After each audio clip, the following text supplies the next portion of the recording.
देखिए, बढ़िया स्तुति है। अब ये अंतिम स्तुति है दौलत राम जी की जो अपन ले रहे हैं।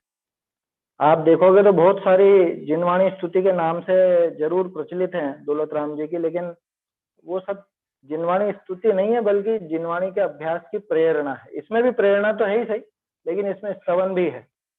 कई बार क्या होता है, जिनवाणी का नाम बस आ गया तो हम यूं सोचने लग जाते हैं जिनवाणी स्तुति है। स्तुति माने जिनवाणी का वहां पे गुणगान होना चाहिए, उससे हमें क्या लाभ हुआ, ये सारी बातें आनी चाहिए, तब जाकर वो जिनवाणी स्तुति कहलाती है। तो जिनवाणी स्तुति में जैसे एक है धन धन साधर्मी जन मिलन की घड़ी, एक है और सबे जग दंड मिटाओ, ये सब प्रेरणाएं हैं। और बहुत सी में तो देव की, गुरु की, वो सारी बातें भी आ जाती हैं। तो वो स्तुति नहीं है, वो वास्तव में पद है उनकी प्रेरणा के लिए, या उनका गुणगान तो खैर स्तुति में ही होता है। तो ये अपने को थोड़ा समझना चाहिए। इसमें भी ज्यादातर तो प्रेरणा है, लेकिन फिर भी जिनवाणी का बहुमान भी इसके अंदर है, इसलिए अपन ने ये स्तुति ली। ये दौलत राम जी की अंतिम स्तुति है। मेरे ख्याल से जनवरी से अपन ने शुरू किया था, 7वीं स्तुति अपन देख रहे हैं दौलत राम जी की। इसके बाद फिर आगे ध्यानत राय जी या बुद्धजन जी की जिनकी भी है वो लेंगे। देखते हैं, पहले एक बार बोलेंगे इसको और फिर इसका एक एक पद का अर्थ देखें। जिनवाणी जान सुजान रे, जिनवाणी जान सुजान रे, लाग रही चिरते विभावता, लाग रही चिरते विभावता, साको कर अवसान रे, जिनवाणी जान सुजान रे। द्रव्य क्षेत्र अरुकाल भाव की, द्रव्य क्षेत्र अरुकाल भाव की, कथनी को पहचान रे, जाहि पिछाने स्वपर भेद सब, जाहि पिछाने स्वपर भेद सब, जाने परत निदान रे, जिनवाणी जान सुजान रे। पूरब जिन जानी तिन ही ने, पूरब जिन जानी तिन ही ने, भानी संस्कृतिवान रे, अब जाने अरु जानेंगे जे, अब जाने अरु जानेंगे जे, ते पावे शिव थान रे, जिनवाणी जान सुजान रे, जिनवाणी जान सुजान रे। कह तुषमाश मुनि शिव भूति, कह तुषमाश मुनि शिव भूति, पायो केवल ज्ञान रे, यों लखी दौलत सतत करो भवी, यों लखी दौलत सतत करो भवी, जिन वचनामृत पान रे, जिनवाणी जान सुजान रे, जिनवाणी जान सुजान रे। 3 पदों की स्तुति है ना, और बढ़िया है, प्रेरणा भी है और जिनवाणी का गुणगान भी है।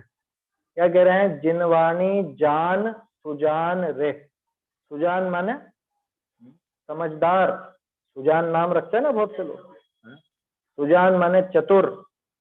एक और भजन है ऐसा ही, अब चेतहु चतुर सुजान, हे सुजान, हे समझदार जीव, हे समझदार प्राणी, जिनवाणी जान, तो जिनवाणी को जान ले। जिनवाणी को जान ले माने सिर्फ परिचय प्राप्त मत कर, बल्कि जिनवाणी में जो कहा गया है उन सब बातों को अच्छी तरह से समझ ले, पहचान ले। लाग रही चिरते विभावता, चिरते चिरकाल से लग रही है, क्या लग रही है, विभावता, यानी ये विभाव भाव पर द्रव्य को देख करके उसमें राग द्वेष करना, ममत्व परिणाम करना, ये जो विपरीतता है, तेरा स्वभाव को छोड़कर तू विभाव में लगा हुआ चिरकाल से, अनंत काल से। ताको कर अवसान रे, अब उसका अवसान कर दे, नाश कर दे, और उसमें सहायक बनेगी जिनवाणी। इसलिए कह रहे हैं जिनवाणी को जानो। जिनवाणी को जान करके अनंत काल से जो विभावता लगी हुई है उसका अवसान कर। आगे देखिए, द्रव्य क्षेत्र अरु काल भाव की कथनी को पहचान रे।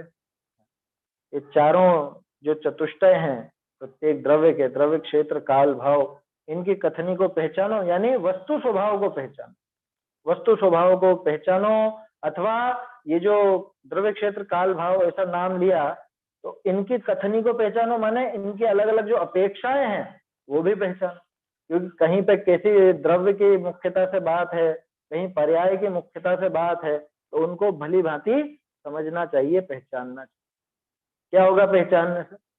जाहि पिछाने स्वपर भेद सब जाने परत निदान। जाहि पिछाने की, जिनको पहचानने से द्रव्य क्षेत्र काल भाव की पहचान हो जाएगी तो स्व पर का सारा भेद समझ में आ जाएगा कि मेरा द्रव्य कैसा और ये पर का द्रव्य कैसा, मेरा क्षेत्र मेरा काल मेरा भाव कैसा और पर द्रव्य का क्षेत्र काल भाव कैसा, ये सब मालूम पड़ेगा। यानी अपने द्रव्य क्षेत्र काल भाव और दूसरे के द्रव्य क्षेत्र काल भाव समझ में आएंगे, तभी जाकर के तो ये भेद विज्ञान होगा ना। स्वपर भेद सब जाहि पिछाने जाने, यानी कि जिसको पहचानने से सारे के सारे स्व पर के भेद, भेद माने उनमें अंतर, भेद विज्ञान बोलते हैं ना अपन, वो भेद विज्ञान। तो स्व पर की भिन्नता का ज्ञान उसी से होगा, उसी से जानने में आएगा। और जाने परत निदान रे, ये जाने शब्द दोनों तरफ लगाना, एक तो स्व पर भेद सब जाने और दूसरा निदान रे, निदान भी जानने में आएगा। निदान का क्या अर्थ है? परत यानी जान पड़ता, जाने परत यानी जान पड़ता है ना, इससे जानने में आता है। निदान का क्या अर्थ?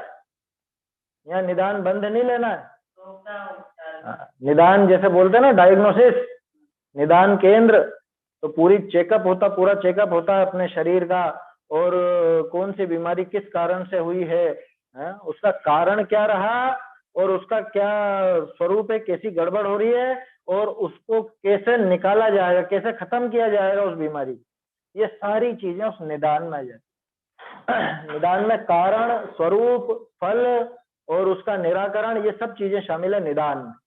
तो यानी जगत में अपन जो भटक रहे हैं अनंत काल से, जिससे ये अपने और पराये का भी भिन्नता का ज्ञान नहीं है, वो नहीं जानने के कारण भटक रहे हैं, तो वो भी जानना होगा इस जिनवाणी को जानने से, यानी वो द्रव्य क्षेत्र काल भाव की पहचान करने से, और इन सबका निदान भी होगा।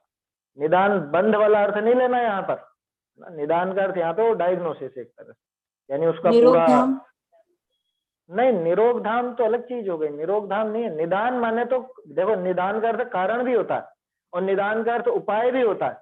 तो निदान तो डायग्नोसिस बोलते हैं ना, जैसे अपन ये क्या बोलते हो आप, जहाँ पे एक्सरे वगैरह होती है, खून की जांच होती है, उन सबको निदान केंद्र कहा जाता है। तो जहाँ पे पूरी जांच हो जाती है, एक्सरे वगैरह सब निकाल लिया जाता है, तो ऐसे ही यहाँ पे कौन सा एक्सरे निकलेगा? यहाँ पे दो द्रव्यों की भिन्नता का, प्रत्येक द्रव्य के स्वरूप का, उसका एक एक चीज यहाँ ख्याल में आएगी।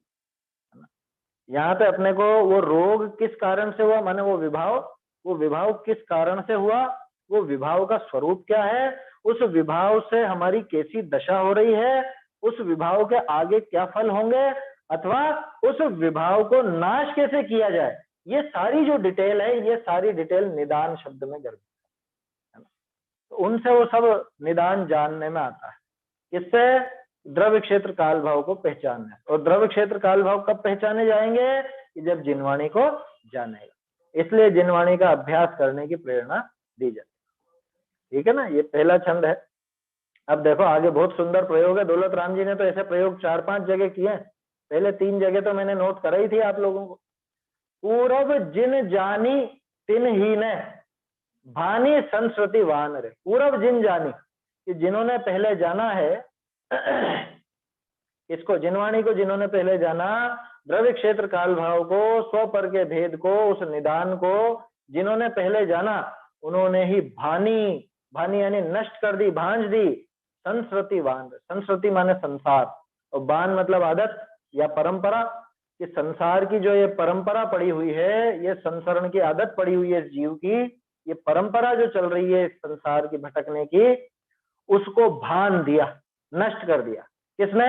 कि जिन्होंने इसको पूर्व में जाना।